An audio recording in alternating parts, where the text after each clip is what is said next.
77 वर्ष की बुजुर्ग माँ। जी हाँ, 77 वर्ष की बुजुर्ग माँ जिसने 5,000 रुपये अपने बेटे से मांगे। बेटे से इसलिए मांगे क्योंकि उसको अपने रोज़मर्रा के खर्चे यानी भरण पोषण चलाना है। बेटे ने हाई कोर्ट में अपील कर दी। हाई कोर्ट बेटे के ऊपर नाराज़ हो गया। हाई कोर्ट ने 50,000 रुपये का जुर्माना तो लगाया ही साथ ये भी कहा कि लगता है कि ये उदाहरण है कि ये वास्तव में कलयुग आ गया है। मैं हूं एडवोकेट विवेक सिंह और आप देख रहे हैं मेरा यूट्यूब चैनल लीगल अवेयरनेस।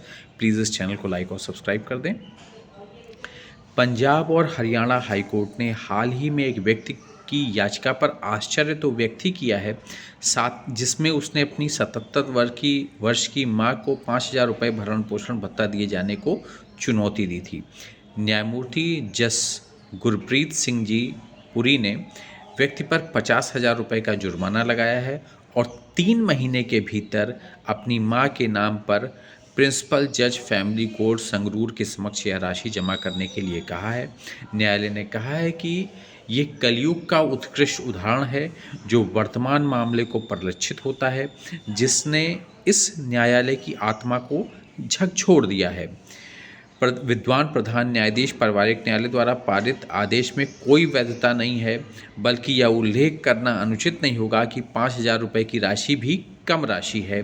हालांकि प्रतिवादी विधवा यानी कि मां द्वारा वृद्धि के लिए इस राशि की वृद्धि के लिए कोई अलग से याचिका दायर नहीं की है।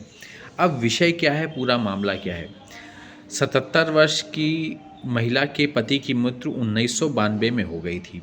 उसके परिवार में एक बेटा और एक विवाहित बेटी है और उसके दूसरे बेटे की भी मृत्यु हो गई है। मतलब वर्तमान में एक बेटा है और एक बेटी है, और जिस बेटे की मृत्यु हो गई है उसकी विधवा और 2 बेटे हैं उसके।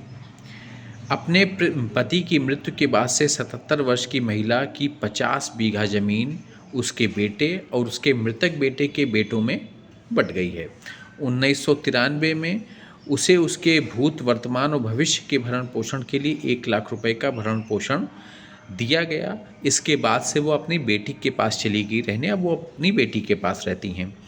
उसे 5,000 रुपये का भरण पोषण दिए जाने के फैसले को चुनौती देते हुए उसके बेटे ने तर्क दिया, चूँकि अब वह उसके साथ नहीं रहती हैं, इसलिए पारिवारिक अदालत आदेश पारित नहीं कर सकती है।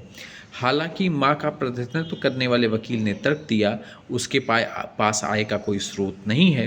वह अपनी बेटी की दया पर जीने पर मजबूर है, क्योंकि उसके पास भरण पोषण का कोई अन्य विकल्प नहीं है और वो आश्रित है अपनी बेटी के ऊपर।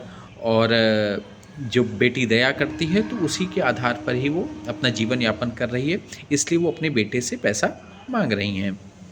न्यायालय ने इस बेटे की याचिका को खारिज किया और न्यायालय ने साथ में ये कहा कि यह वास्तव में अंतरात्मा को झकझोरने वाला है। बेटे ने अपने ही मां के खिलाफ 5,000 रुपये के भरण पोषण निर्धारण की चुनौती देते हुए वर्तमान याचिका दायर करने का विकल्प चुना, यानी कि 5,000 रुपये देने के बजाय इन्होंने हाईकोर्ट में अपील करना। शायद वकील की फ़ीस उन्होंने ज़्यादा दे दी होगी, लेकिन वो 5,000 रुपये नहीं देना चाहा उन्होंने और ये विकल्प चुना, जबकि पिता की संपत्ति के वो उत्तराधिकारी हैं और 77 वर्षीय वृद्ध माँ के पास आय का कोई साधन नहीं है और वह अपनी बेटी के साथ रह रही हैं जो विवाहित है, अपने ससुराल में रहती है और अपनी पिता की संपत्ति में उसने कोई भी हिस्सा नहीं लिया है और बेटे को संपत्ति में हिस्सा मिला है और बेटी ने नहीं लिया है और अब वो अपनी बेटी के साथ मां रह रही है, बेटी की दया पर है और अपनी ससुराल में वो बेटी रहती है। तो ये याचिका जो है हाई कोर्ट ने खारिज की और साथ ही साथ 50,000 रुपये का जुर्माना भी लगा दिया बेटे को और वो 50,000 रुपये का जुर्माना जो है कोर्ट ने कहा है कि आप फैमिली कोर्ट में जमा कर दीजिए और 3 महीने के भीतर। तो ये कलयुग का उदाहरण लगा हाई कोर्ट को। और आपको क्या लग रहा है, आप क्या सोचते हैं इस बारे में, और अपनी राय भी रखें। ये बुजुर्ग माता पिता के विषय में ये फैसला है। और आप लोगों को अगर वीडियो अच्छा लगा है तो लाइक कमेंट करें और प्लीज़ चैनल को सब्सक्राइब कर दें। मैं हूं एडवोकेट विवेक सिंह। नमस्कार, धन्यवाद।